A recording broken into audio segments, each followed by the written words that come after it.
Hello guys, आज हम बात करने वाले हैं यस बैंक के बारे में। आप लोगों को इस वीडियो में मैं 3-4 पॉइंट्स आप लोगों को बताने वाला हूँ यस बैंक के बारे में, जो आप लोगों को ध्यान में रखने हैं। और यहाँ पर आप लोगों को एक और चीज़ बताऊँगा कि जो यस बैंक में आप लोगों को इन्वेस्ट करना चाहिए कि नहीं करना चाहिए, और लॉन्ग टर्म के लिए इन्वेस्ट करना है तो आप लोगों को कितना वेट करना पड़ सकता है। और उसके साथ साथ जो रिटेल इन्वेस्टर्स है, जो यस बैंक के अंदर मतलब फेवरेट शेयर होता है, जो जो कम प्राइस का होता है ना, वो रिटेल इन्वेस्टर को ज़्यादा पसंद आता है। तो यहाँ पर रिटेल इन्वेस्टर को इसमें क्या करना चाहिए, क्या कुछ करना चाहिए, वो सारी की सारी चीज़ें ना वो आप लोगों को इस वीडियो में कवर करने वाले हैं। सबसे पहले जो 3-4 न्यूज़ है वो कवर कर लेते हैं। तो यहाँ पर सबसे पहली न्यूज़ क्या निकल के आती है, तो यहाँ पर से कंपनी, यहाँ पर यस बैंक की यहाँ पर बात बताई जा रही है।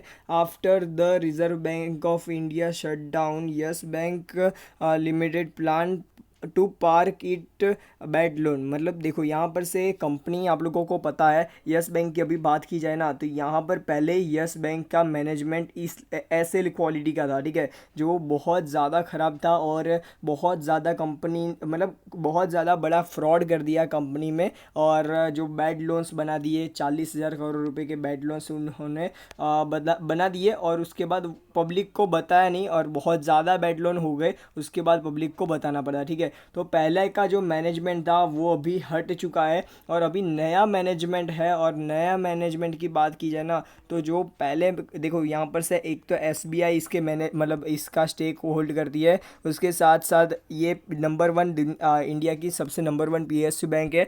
एच डी एफ सी की बात करें तो ये भी इसका स्टेक होल्ड करती है। उसके साथ साथ यहाँ पर से आईसीआईसीआई, उसके बाद एक्सिस की बात की जाए तो ऐसी बहुत बड़ी बड़ी कंपनियां जैसे कि इंडसइंड बैंक भी इसमें स्टॉक स्टेक होल्ड करती है। तो ये सारी की सारी बैंक स्टेक होल्ड करती है, मैनेज करती है इस एक बैंक को। तो यहाँ पर आप लोगों को जो अभी मैनेजमेंट है ना इसका, वो एकदम नंबर वन टाइप का मैनेजमेंट है। तो अभी कोई भी फ्रॉड की और ये सारी चीज़ें की चिंता करने की बात नहीं है। पर यहाँ पर चिंता किस बात की है कंपनी को और हमें जो इन्वेस्टर हैं उनको, कि यहाँ पर से जो बैड लोन है जो पहले प्रमोटर्स ने क्रिएट किए हैं, तो वो 40,000 बहुत ज़्यादा करोड़ के बैड लोन्स है, ठीक है।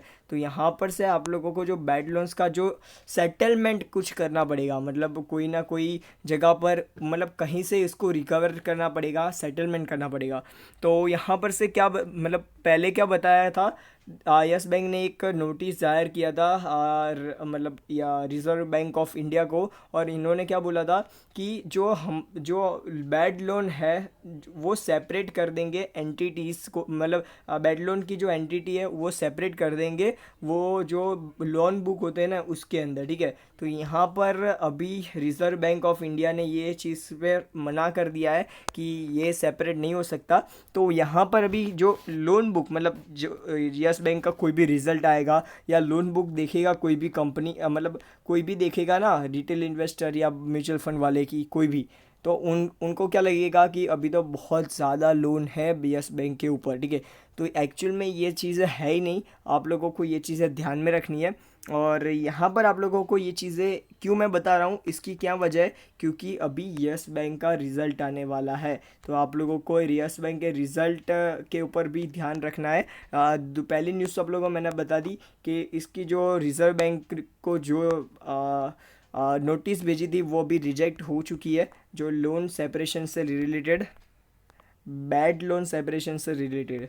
और यहाँ पर से रिज़ल्ट की बात की जाए तो यस बैंक की यहाँ पर बात की जाए ना, तो 30 अप्रैल को आप लोगों को रिज़ल्ट देखने को मिल रहा है। और यस बैंक की यहाँ पर आप लोगों को इसके ऊपर फोकस रखना होगा, क्योंकि ये रिज़ल्ट है ना बहुत ज़्यादा मैटर करता है शेयर के अंदर। क्योंकि देखो, यहाँ पर से लोन बुक के मतलब कितने करोड़ रुपए की बैड लोन है, लोन्स कैसी चल रही है, एनपीए, अभी एनपीए बहुत ज़्यादा कंपनी का चल रहा है। तो एनपीए के बारे में भी आप लोगों को पता चलेगा कैसा है और कैसा परफॉर्मेंस चल रहा है कंपनी के अंदर।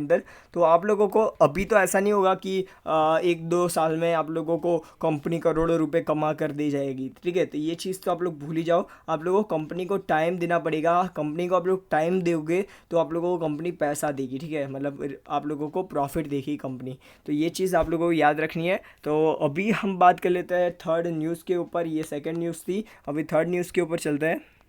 थर्ड न्यूज़ ये निकल के आ रही है, सेकेंड कोरोना की सेकेंड वेव चल रही है और यहाँ पर यस बैंक और बहुत सारी यस बैंक जैसी बहुत सारी जो प्राइवेट सेक्टर बैंक्स है वो क्या कर रही है, जो कस्टमर्स को अट्रैक्ट करने की कोशिश कर रही है। कैसे अट्रैक्ट करने की कोशिश कर रही है, तो जो सेविंग्स अकाउंट होता है, एफडी होती है, तो यहाँ पर से एफडीज़ के अंदर वो हाई इंटरेस्ट पे आउट करेगी। यहाँ पर जो बहुत ज़्यादा रिस्की है, आप लोगों को ना पता हो तो वो बता दूँ, क्योंकि देखो ये हाई रिस्की ऑफ इन्वेस्टर, देखो यहाँ पर से आप लोगों को ध्यान में रखना है, high risky of investor losing their principal amount. तो यहाँ पर आप लोगों को ये चीज़ ध्यान में रखनी है। और जो कंपनी कस्टमर को अट्रैक्ट करने के लिए यहाँ पर जो नॉर्मल मतलब जो छोटे कस्टमर्स हैं उन लोगों को यहाँ पर नहीं, जो सीनियर सिटीज़न है ना उन लोगों के लिए ये चीज़ वैलिड है। अभी आप लोगों को जो ऑफ़र है वो क्या है, तो देखो ऑफ़र ऐसी है कि ये जो एफडी का जो मतलब इंटरेस्ट रेट होता है, इंटरेस्ट रेट वो नॉर्मल कर मतलब नॉर्मल से थोड़ा बढ़ जाएगा। जो 3 साल के लिए एफडी में इन्वेस्ट करेंगे तो मतलब लॉकिंग पीरियड, ये चीज़ याद रखना, लॉकिंग पीरियड मतलब 3 साल के लिए अपना जो पैसा है वो लॉक कर देंगे तो इंटरेस्ट ज़्यादा मिलेगा। कंपनी ऐसा दे रही है। तो यहाँ पर 7.5% का इंटरेस्ट मिलेगा, जो कंपनी मतलब सीनियर सिटीज़न जो भी कस्टमर है उनके, वो अपना पैसा मतलब 1 लाख रुपए तो 1 लाख रुपए लॉक करवा देती है यस बैंक के अंदर 3 साल के लिए। तो यहाँ पर इंटरेस्ट रेट बहुत ज़्यादा मिलेगा। और अभी की बात करें तो सबसे ज़्यादा इंटरेस्ट रेट यस बैंक ही दे रही है। यहाँ पर आप लोग देख सकते हो ये सारा का सारा डेटा, स्मॉल फाइनेंस बैंक जितना रेट दे रही है, मतलब ये कंपनी दे रही है इंटरेस्ट, आप लोग देख सकते हो।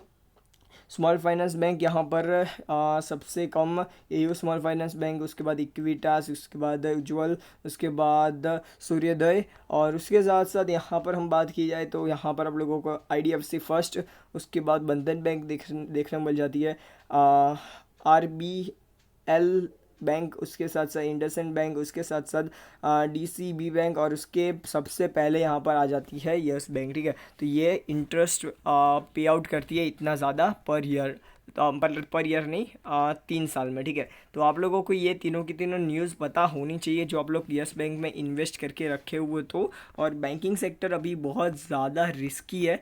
और आप लोगों को मार्केट जो गिरता है तो मार्केट में अच्छे शेयर्स जैसे कि एचडीएफसी बैंक जैसे या एक्सिस बैंक जैसे या आईसीआईसीआई बैंक जैसे शेयर्स आप लोग उठा सकते हो। आप लोग इस ऐसे वाले शेयर में, यस बैंक जैसे शेयर में ऐसी अमाउंट लगाओ जो आप लोग ज़ीरो भी हो जाए तो भी कोई फ़र्क ना पड़े। अभी हम आ चुके हैं यस बैंक का जो चार्ट है इसके ऊपर। तो यहाँ पर पिछले आप लोगों का आज के दिन तो तेज़ी देखने को मिल रही है, पर पिछले 5 दिन में इसमें गिरावट देखने को मिली है। उसके साथ साथ पिछले 1 मंथ में इसमें गिरावट देखने को मिली है। और पिछले 6 मंथ की बात करें तो यहाँ पर से 9% का रिटर्न, और पिछले साल मतलब 1 ईयर की बात करें तो यहाँ पर से 50% का माइनस रिटर्न चल रहा है ऑलमोस्ट। तो यहाँ पर जो कंपनी है वो भी बहुत ज़्यादा मतलब नीचे गिर चुकी है, और आने वाले समय में इसको ऊपर उठने में कितना टाइम लगेगा, तो मिनिमम आप लोग 10 साल मान के चलो। इस कंपनी को मेरे हिसाब से तो 10 साल देने पड़ेंगे जो आप लोगों को बहुत ज़्यादा अच्छा रिटर्न कमाना है तो। ठीक है, तो आप लोगों को ये सारी की सारी चीज़ें ना, आप लोगों को मैंने पहले ही बोला, जो ज़ीरो पैसा आप लोग हो जाए वैसे पैसे डालो जिससे आप लोगों को फ़र्क ना पड़े। ठीक है, मतलब आप लोगों को जो 100 रुपीज़ है आपके पास वो आप लोगों के लिए छोटी अमाउंट है तो आप लोग डाल दो, कोई दिक्कत नहीं है। ठीक है, तो ये चीज़ याद रखना। तो बस सिर्फ इतना ही। गुड बाय, फिर मिलते हैं नेक्स्ट वीडियो में। Good bye.